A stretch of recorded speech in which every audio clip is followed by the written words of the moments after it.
नमस्कार। प्रस्तुत है आज का चिंतन। नारी को पूजा योग्य इसलिए माना जाता है कि उसके उत्थान के साथ ही देश का, समाज का उत्थान स्वयमेव होने लगता है। नारी शक्ति को बाधित, प्रतिबंधित रखने के कारण ही हमारे देश ने पिछली लंबी दासताएं भोगी हैं। जहाँ शिल्पी ही बंदी है, दीनहीन है, तो वह शिल्प रचना क्या करेगी? सृष्टा ही दीवारों में कैद है, तो उसका सृजन में क्या योगदान होगा? भारतीय स्वतंत्रता संग्राम में महिलाओं का योगदान कम नहीं रहा। गांधी जी द्वारा प्रणीत असहयोग सत्याग्रह आंदोलन हो या क्रांति की धधकती ज्वालाएं, सब में भारतीय नारी ने अपनी जागृति का उदाहरण प्रस्तुत किया है। स्वतंत्रता के संघर्ष की बात नहीं, इसके पूर्व भी नारी का यह स्वरूप समय समय पर सामने आता रहा है। कोई काल इसका अपवाद नहीं रहा। घोर सामंतवादी युग में भी ऐसे उदाहरणों का अभाव नहीं, जबकि वह रणचंडी बनी थी।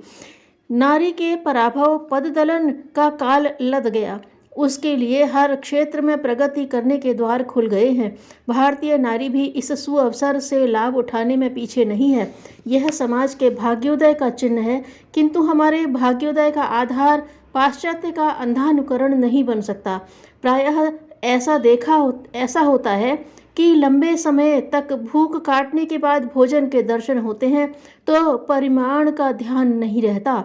वर्षों के पददलन सहने के बाद प्रगति का पथ खुला मिलने पर भी प्रायः भटक जाना असंभव नहीं होता। संघर्ष की समाप्ति तो अभी भी नहीं हुई है। वास्तविक स्वतंत्रता का लक्ष्य अभी भी अधूरा ही है। अनीति, अनाचार, भ्रष्टाचार, पाखंड और सिद्धांतहीनता के राहु समाज रूपी शशांक को लील लेने को तत्पर बैठे हैं। इनसे संघर्ष करना आज के समय की सबसे बड़ी आवश्यकता है। नारी के संघर्ष की राह अब यही होनी चाहिए। यह नहीं कि वह उन्हीं भूलों को दोहराने लग जाए जो पाश्चात्य नारी ने की हैं। पुरुष उपार्जन करता है, इसलिए नारी भी उपार्जन करे, यह कोई बहुत बड़ी बात नहीं है। नारी को जो महत्वपूर्ण कार्य प्रकृति से मिला है, वह अपने आप में उसे महत्वपूर्ण बना देता है। पुरुष की प्रतिद्वंदिता को संघर्ष मान लेना एक भ्रांति के अतिरिक्त और कुछ नहीं है।